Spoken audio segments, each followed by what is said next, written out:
une épicerie paysanne cave et bar à vin où vous allez avoir la joie de retrouver des produits 100% français. Dans un poème de 1959, Marie Tissier écrit « Mon Condat, pour toi l'amour nous anime, nous aimons la paix de tes collines. Ailleurs, nous ne t'oublions pas et toujours nous revenons avec joie. » Mon mari, Pierre Bredeau, est lui né dans le Cantal, il est né à Aurillac et il a eu la joie de grandir au cours de ses 10 premières années de vie ici à Condat. Ils ont quitté le Cantal et nous on revient. On s'est dit mais il y a vraiment peut-être quelque chose à faire ici et donc on s'est dit créer un lieu de vie, créer un lieu où on peut acheter effectivement de la viande peut-être, mais aussi regarder les matchs, partager des choses. Revenir à Condat, non pas pour y passer, mais pour y vivre. C'est le chemin de Pierre et de Gabriella, qui en août 2024 ouvraient Burons et Bouchons, nouvelle épicerie paysanne dans la Grande Rue.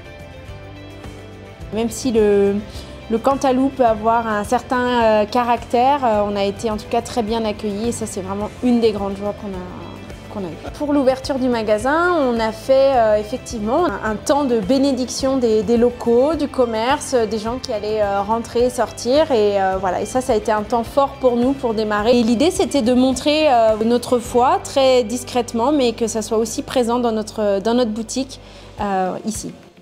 1000 habitants, un patrimoine naturel exceptionnel, des services en pleine activité, Condat est marqué par de nombreux atouts et leviers de développement. Rendre la commune attractive et attirer de nouveaux habitants, c'est l'objectif qu'on se fixe tous les ans.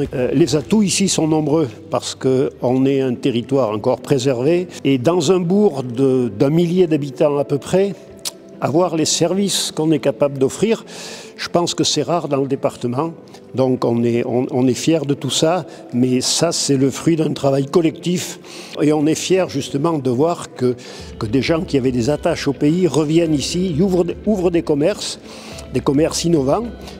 Après des années de travaux, de taille de pierre, de restauration des peintures et des fresques, ici on rénove, on construit, on accueille. C'est un travail conséquent, donc on a étalé ça sur 3 années et les travaux se sont réalisés dans de bonnes conditions et ça donne le résultat qu'on voit aujourd'hui et on retrouve une église à l'époque de sa conception où tous les décors ont été conservés de la même manière. Beaucoup de gens, contrairement à ce qu'on pourrait penser dans le monde où on vit, sont intéressés par ces lieux parce que c'est un lieu qui est ouvert, accessible, un lieu silencieux, un lieu de recueillement et où les gens font le point, s'assoient sur un banc, font brûler un cierge et on se rend compte de l'importance que ça reprend de nos jours. Donc ça c'est un signe d'espoir pour l'avenir.